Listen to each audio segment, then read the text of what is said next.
அழைக்கிறான் மாதவன்.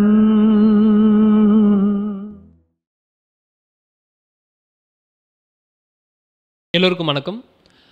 ஒரு மிகப்பெரிய அனௌன்ஸ்மெண்ட் என்ன அப்படின்னா, நெக்ஸ்ட்டு யாத்ரா வந்து மகாவதார் பாபாஜி குகை மற்றும் நீம் கரோலி பாபா ஆசிரம் வந்து நம்ம போக இருக்கிறோம். ஹிமாலயஸ் யாத்ரா லாஸ்ட்டு டிசம்பர் 2024 இதே நம்ம ஹிமாலயஸ் யாத்ரா பண்ணியிருந்தோம். வேறு லெவலில் சிறப்பாக கம்ப்ளீட் பண்ணியிருந்தோம். வேறு லெவலான வைப்பில். அதே மாதிரி திரும்பவும் நம்ம வந்து ஜூன் மாதத்தில் போக இருக்கிறோம். மற்ற டீட்டெயில்ஸ் இந்த ஹிமாலயஸ் யாத்ரா பற்றி தெரிஞ்சுக்கணும் அப்படின்னா ஆஃபீஸ் நம்பரை காண்டாக்ட் பண்ணுங்கள். உங்களுக்கு மற்ற டீட்டெயில்ஸ் எல்லாமே வந்து உங்களுக்கு வாட்ஸ்அப் பண்ணுவாங்க. அதே மாதிரி மந்த்ராலயம் ஆந்திர பிரதேஷ் ராகவேந்திர அவர்களோட ஜீவ சமாதிக்கும் நம்ம போக இருக்கிறோம். ஸோ நீங்கள் அதில் கலந்துக்கணும்னு சொல்லி விருப்பப்பட்டீங்கன்னா ஆஃபீஸ் நம்பரை காண்டாக்ட் பண்ணுங்கள். அதோட டீட்டெயில்ஸும் உங்களுக்கு வாட்ஸ்அப் பண்ணுவாங்க. இது வந்து மே மாதத்தில் மந்த்ராலயம் வந்து மே மாதத்தில் இருக்கும். மாதத்தில் வந்து ஹிமாலயஸ் யாத்ரா இருக்கும். ஓகே, இன்றைக்கி வீடியோ பதிவில் எந்த ஒரு விஷயத்தை பற்றி நம்ம பேச போகிறோம் அப்படின்னு சொல்லி பார்த்தீங்கன்னா, ரொம்ப ஒரு முக்கியமான ஒரு பதிவு. இதை நீங்கள் கண்டிப்பாக உங்களோட மனநிலை எப்படி இருக்குன்னு சொல்லி நீங்கள் கவனிச்சதாகணும். ஸோ இப்போ நான் சொல்லக்கூடிய அந்த மனநிலையில் நீங்கள் இருக்கிறீங்க அப்படின்னா ரொம்ப ஒரு ஆபத்தான ஒரு மனநிலையில் இருக்கிறீங்க அப்படின்னு சொல்லி நீங்கள் தெரிஞ்சுங்க.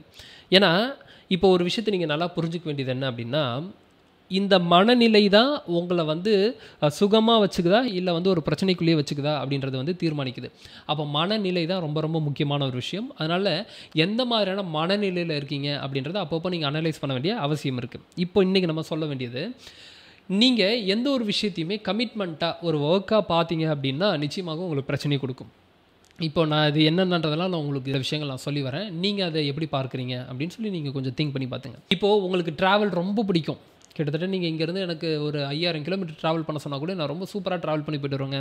நான் வந்து ஒரு ட்ராவல் விளாகர் ஆகலான்னு சொல்லி ஆசைப்பட்றேன் அப்படின்னு சொல்லக்கூடிய நீங்கள், நம்மளோட ஒர்க்கில் இப்போ நீங்கள் ஒரு ஆஃபீஸ் போகிறீங்க, அந்த ஆஃபீஸில் வந்து உங்களை ட்ராவல் பண்ண வைக்கிறாங்க அப்படின்னா ட்ராவலை நீங்கள் என்ஜாய் பண்ண மாட்டீங்க. ஏன்னா நீங்கள் இப்போ இருக்கக்கூடிய ஆஃபீஸோடது வேலையாக நீங்கள் பார்க்க ஆரம்பிப்பீங்க. இப்போ இந்த ஆஃபீஸோட வேலையாக நீங்கள் பார்க்க ஆரம்பிக்கும்போது, இது என்னோடய ஒர்க்கு, இதனோட கமிட்மெண்ட்டு அப்படின்னு சொல்லி நீங்கள் பார்க்க ஆரம்பிக்கும்போது இங்கே என்ஜாய் பண்ணக்கூடிய ஒரு விஷயம் மறைஞ்சு போக ஆரம்பிக்குது. நீங்கள் தான் ட்ராவல் பண்ணால் ரொம்ப பிடிக்கும்னு சொன்ன ஒரு பர்சனு, அந்த ட்ராவல்லே உங்களுக்கு ஒரு வேலை கிடைச்சாலுமே, ட்ராவல் பண்ணி போயிட்டு அங்கங்கே கிளைண்ட்டை பார்த்துட்டு பேசிட்டு வரணும் அப்படின்ற மாதிரியான ஒரு வேலை கிடைச்சாலுமே ஒரு கட்டத்துக்கு மேலே ரொம்ப நீங்கள் வந்து எக்ஸாஸ்ட் ஆகிடுறீங்க. என்னடா இது லைஃபு அப்படின்ற மாதிரி ஒரு ஃபீல்டுக்குள்ளே போக ஆரம்பிச்சிடுறீங்க. அப்போ என்ன காரணம்னா, ஏன்னா அதை நீங்கள் இங்கே ஸ்ட்ரெஸ்ஸாகவே எடுத்துக்க ஆரம்பிக்கிறீங்க. அது ஒரு கமிட்மெண்ட்டாக நீங்கள் பார்க்க ஆரம்பிக்கிறீங்க.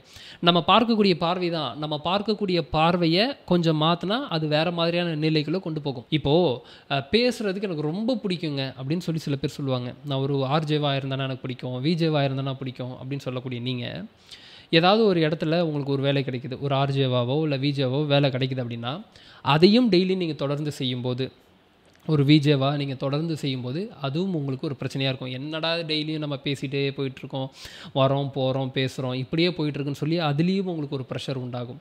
அப்போ என்னென்னா, அந்த ப்ராசஸை நீங்கள் என்ஜாய் பண்ணுறீங்களா அப்படின்னா, ப்ராசஸை நீங்கள் என்ஜாய் பண்ணுறது இல்லை. நீங்கள் அது ஒரு கமிட்மெண்ட்டாக நீங்கள் பார்க்க ஆரம்பிக்கிறீங்க. இந்த கமிட்மெண்ட்டாக நீங்கள் பார்க்க ஆரம்பிச்சிங்கன்னா எல்லாமே உங்களுக்கு பிரச்சனையாக தான் தெரியும். எல்லாமே உங்களுக்கு பிரச்சனையாக தான் தெரியும். இப்போ கல்யாணம் பண்ணுறீங்க, கல்யாண வாழ்க்கையில் சுகமாக இருக்கிறீங்களா அப்படின்னா இல்லை. ஏன்னா நான் கல்யாணம் பண்ணிட்டேன், அடுத்து நான் இவங்களை வந்து இந்த மாதிரிலாம் நான் கரை சேர்க்கணும், நான் இந்த ஒரு விஷயத்தெல்லாம் பண்ணணும், அதெல்லாம் பண்ணணும்னு சொல்லி அதை கமிட்மெண்ட்டாக பார்க்க ஆரம்பிக்கிறீங்க. அது வந்து ஒரு ப்ராசஸ்ஸு. அந்த ப்ராசஸை என்ஜாய் பண்ணி நீங்கள் பண்ணீங்க அப்படின்னா அது உங்களுக்கு பிரச்சனையாகவே இருக்காது. ஆனால் அது கமிட்மெண்ட்டாக நீங்கள் பார்க்க ஆரம்பிச்சிங்கன்னா அது உங்களுக்கு பிரச்சனையாக தான் தெரியும். அப்போ நான் இந்த குழந்தைய வளர்க்கணுமா, இந்த ஒய்ஃபை நான் வந்து டேக் கேர் பண்ணிக்கணுமா, இவங்களுக்கு தேவையான விஷயங்கள் எல்லாத்தையும் நான் பண்ணி கொடுக்கணுமா, அடுத்து அதெல்லாம் நான் பண்ணணுமான்னும் போது உங்களுக்கு ஒரு ப்ரெஷர் ஒன்று க்ரியேட் ஆகுது. இந்த ப்ரெஷர் க்ரியேட் ஆகிறதுக்கான காரணம் என்னென்னா கமிட்மெண்ட். இப்போ ஓவர் கமிட்மெண்ட்டும் உங்களுக்கு பிரச்சனையை கொடுக்கும்.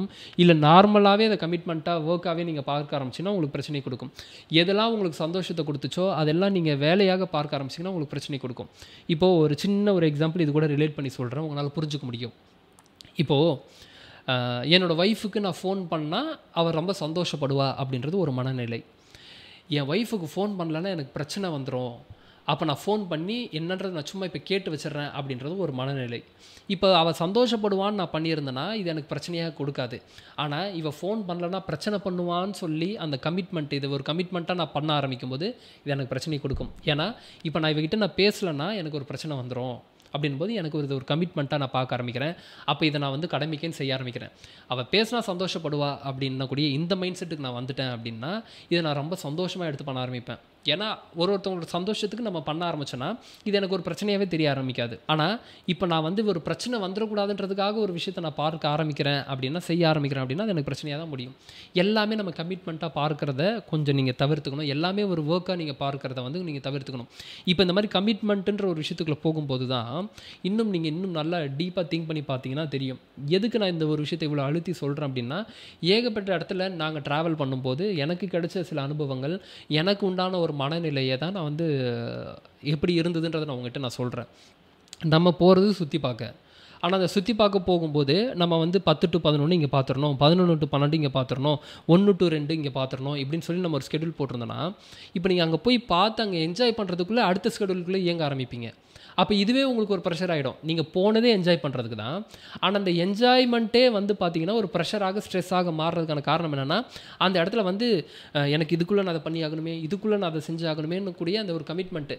நான் வந்துட்டேன் 10 இடத்த நான் பார்த்தே ஆகணுன்ற ஒரு மனநிலையில், அதுவும் ஒரே நாளில் நான் பார்த்தாகணுன்ற ஒரு மனநிலையை நீங்கள் செட் பண்ணும்போது, ஒரு கமிட்மெண்ட்டை நீங்கள் அங்கே செட் பண்ணும்போது அது உங்களுக்கு பிரச்சனையாக மாறுது. நான் 2 இடம் பார்த்தாலும் அந்த இடத்த நான் ரொம்ப என்ஜாய் பண்ணுறேன்னா, அந்த ப்ராசஸில் இருக்கிறேன்னா, அந்த நேரத்தில் நான் இருக்கிறேன்னா, இந்த 2 இடத்த நான் என்ஜாய் பண்ணனால எனக்கு சுகம்தான்ற ஒரு மைண்ட் செட்டில் நீங்கள் அதை பார்க்கக்கூடிய ஒரு நிலை வந்துச்சுன்னா, நீங்கள் அந்த இடத்துல ஃப்ரீயாக இருப்பீங்க. நீங்கள் எதை வேணால் எடுத்துக்கோங்க. நீங்கள் கல்யாணம் பண்ணும்போது இது ஒரு கமிட்மெண்ட்டு, குழந்தை பிறந்தா எனக்கு ஒரு கமிட்மெண்ட்டு, என்னோடய மனைவியை பார்க்குறது ஒரு கமிட்மெண்ட்னா, மனநிலை அப்படி தான் இயங்கும். அது கமிட்மெண்ட்டாகவே தான் பார்க்கும்.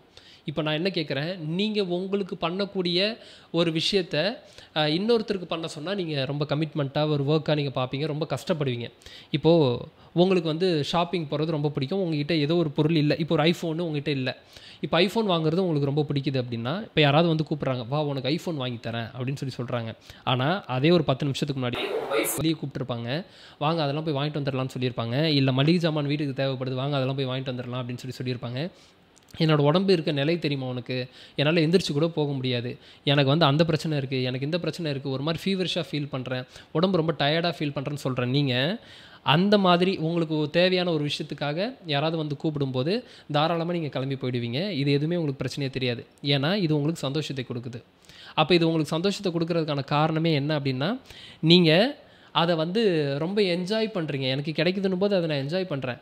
மற்ற விஷயத்தை எல்லாத்தையுமே என்ன பண்ணுறீங்க அப்படின்னா, ஒரு ஒர்க்காக பார்க்க ஆரம்பிக்கிறீங்க. இப்போ யாராவது மனைவி வந்து வாங்க சூப்பர் மார்க்கெட் போயிட்டு வரலாம்னா அது ஒரு ஒர்க்கு, அது ஒரு கமிட்மெண்ட்டு. அப்போ அந்த ஒரு கமிட்மெண்ட்டாக பார்க்க ஆரம்பிக்கும்போது, ஒய்ஃபை கூட்டிகிட்டு நீங்கள் பீச்சுக்கு போகணுன்னாலும் சரி, ஒய்ஃபை கூப்பிட்டு தேட்டர் பார்க்கு போகணுன்னாலும் சரி, அது ஒரு கமிட்மெண்ட்டாக பார்த்தீங்கன்னா ஜஸ்ட் அது ஒரு வேலையாக நடக்கும். ஒரு வேலையாக நடந்துச்சுன்னா அது உங்களுக்கு பிரச்சனையாக இருக்கும். அப்போ அது பிரச்சனையை எப்போ தெரியுமா வரும், என்றைக்காவது நீங்கள் ஒரு 2 வாரம் கூட்டிகிட்டு போகல அப்படின்னா மனைவி வந்து கேட்பாங்க, ஏங்க நம்ம போகாமல் இருக்கிறோம், வெளியே போகாமல் இருக்கோம், வெளியே போயிட்டு ஜாலியாக சுற்றி பார்த்துட்டு வரலாம்ல அப்படின்னு சொல்லி கேட்டாங்கன்னா, எனக்கு எவ்வளோ பெரிய ஒரு வேலை இருக்குது தெரியுமா, எனக்கு என்னென்னலாம் இருக்குது தெரியுமான்னு சொல்லி நம்ம பேச ஆரம்பிப்போம். ஆனால் ஹானஸ்ட்டாக உங்களுக்குள்ள ஒரு பதில் கேட்டிங்கன்னா, நீங்கள் அதிகமாக வெளியே வேறு இடத்துல டைம் ஸ்பெண்ட் பண்ணியிருப்பீங்க, ஆனால் மனைவி கூட டைம் ஸ்பெண்ட் பண்ண மாட்டீங்க. அப்போ மனைவி கூட டைம் ஸ்பெண்ட் பண்ணதுக்கான காரணம் என்னென்னா, இதெல்லாம் ஒரு கமிட்மெண்ட்டாக நீங்கள் பார்க்குறீங்க.